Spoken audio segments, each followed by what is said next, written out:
Hey guys, what's up? Johnny here, and today I am happier than ever. We have around 10 minutes left to put our lineups in for this week, so I've already pre-did them, so to say. This video is not only about the lineup building though, it's also about what's to come later today, hopefully.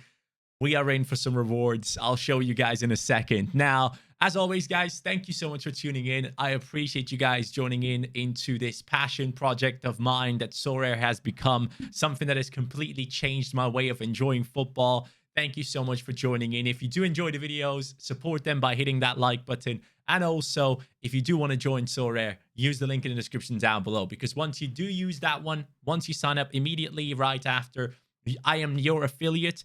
And what happens when you use an affiliate link is you get a free limited item after buying 5 items off of the auctions. So thank you so much for so many people who have done it already. I appreciate you, and I'm glad I could help you out with a free item as well. So here we are.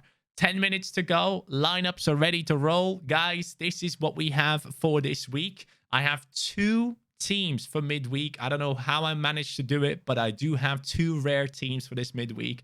We have Yang Hanbin. We have Keigo Tsuremoto, who plays for Kashima. It's them against the 11th place team. It is away from home, so it's not necessarily perfect, but I do expect some decent scores here. Orkun Kökçü, the GOAT himself, with a 94 score. I'll talk about that in a second. In the last game, he is my captain up against, I believe it is Prague. Yeah, Slavia Prague.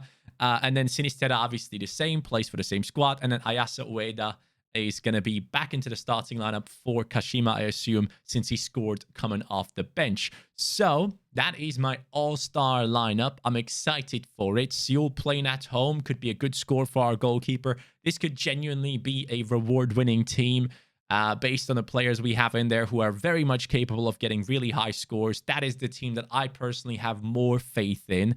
Then we move over to the Champion Europe lineup, and now you see Mandanda, you see Saliba, Kaletakar, Dimitri Payet, and Moussa Dembele.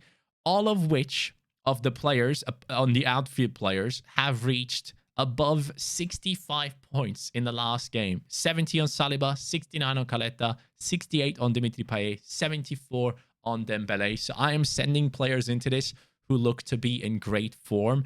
So that is going to be the lineup, with Mandanda obviously being a goalkeeper for when they play in European football, and Paul Lopez having made a mistake last week as well. This could be the chance for Mandanda to push his way back into the starting lineup, possibly in the league as well. I don't see it happening though, but Mandanda could have a great performance. So that is my Champion Europe team for midweek.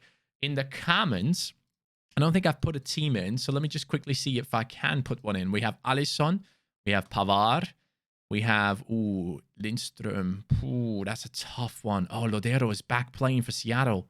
I'm going to go for Lodero. Lodero, 73 points in that last game. That's huge. They're playing at home against New York City. I'm going to put Lodero in there. I'm going to, I guess I'm going to go Bore. Yeah, I don't expect many points against Barcelona, but I'll go for it. And then in terms of the rest of this team, I guess I'd rather go Lindström instead of Sabitzer, because Sabitser's not guaranteed to play, I reckon. I'm going to go Lindström here.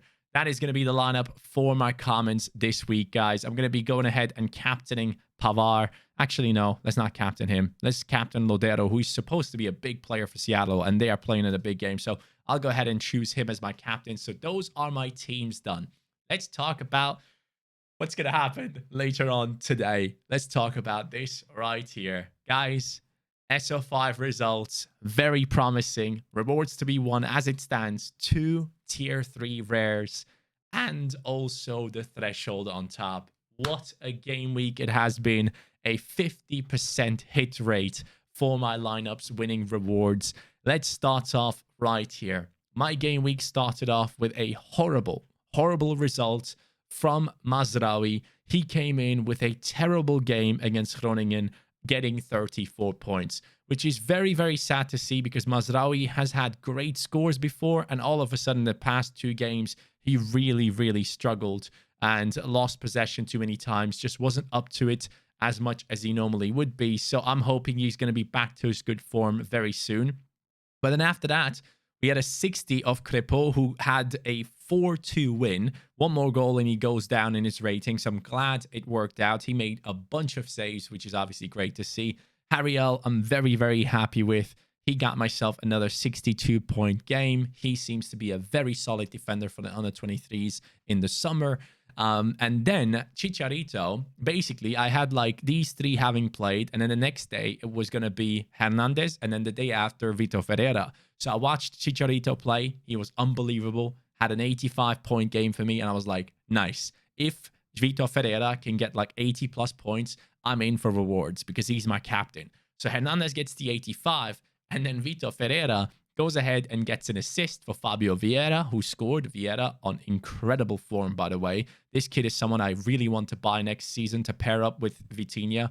If Vitinha sticks around, that'd be great. But apparently, there are rumors of Wolves having a buyback clause for Vitinha, which I don't know how I feel about that necessarily, about Vitinha in the Prem. I feel like physically he'd be struggling there. So we'll have to see what happens. But generally speaking, Vitinha is here with the 104 points, thanks to an amazing all-round game, 24.4 points right there.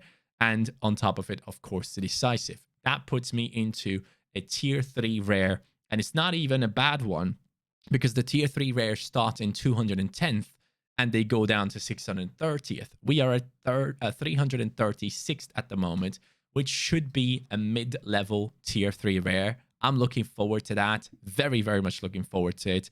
My All-Star Rare Pro, as I said before, was a throwaway team. You can kind of tell it was one. It's a shame that a goalkeeper that actually got me good points, and Pablo Ruiz that got me amazing points, were not used in different teams. If I could have used Pablo Ruiz in here instead of Mazraoui, the point totals and the rewards would have been massive in All-Star Rare as well, but it's fine. I'm getting rewards, so it's all good. As long as Ruiz is performing, his value keeps going up, so that's good as well.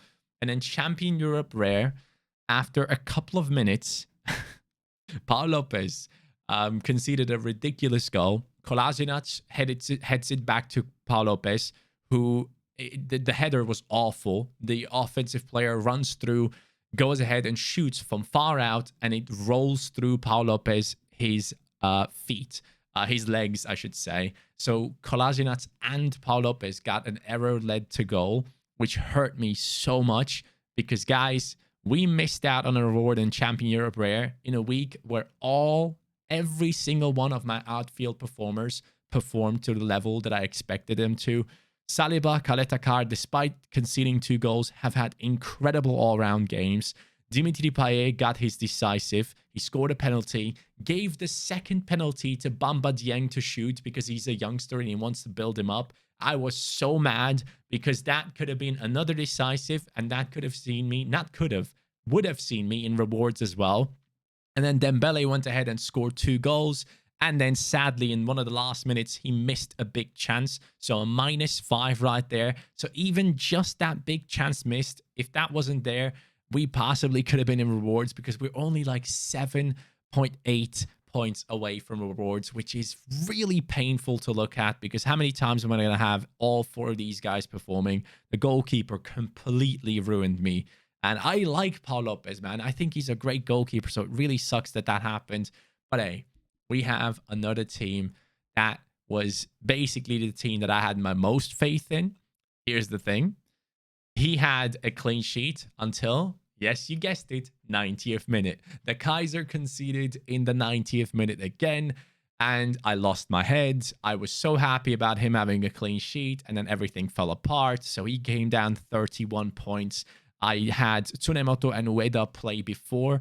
Tsunemoto did start, had 55 points for me. Very happy with that, as he's a fullback, so I like that.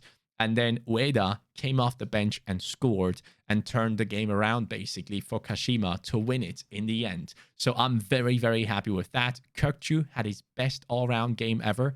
58.9 points. He never had this many points, and he didn't even need a decisive to get to this point total. As he was my captain, that gave me 118.3 points. And then Sinisterra, of course, good all-round game and scored again. What a guy. Absolutely love him. And that, my friends, gets me a tier 3 under 23 rare. We are currently right around the middle. So I would say, once again, we're going to be getting a mid-level tier 3, but under 23. So later on tonight, we're going to have some fun, guys. I'm excited about it. The rewards are going to be coming in, hopefully, and I will be uploading another video. Thank you so much for watching. I hope your game week went well, and I am genuinely excited to see what these teams can achieve. This one specifically, I have a lot of faith in. At least 250 points for the threshold should be guaranteed. But this one, I don't know. It's always risky with these lads. We'll see what happens. Thank you guys so much for watching. Appreciate you, and I hope you had a great game week as well. Take care and peace.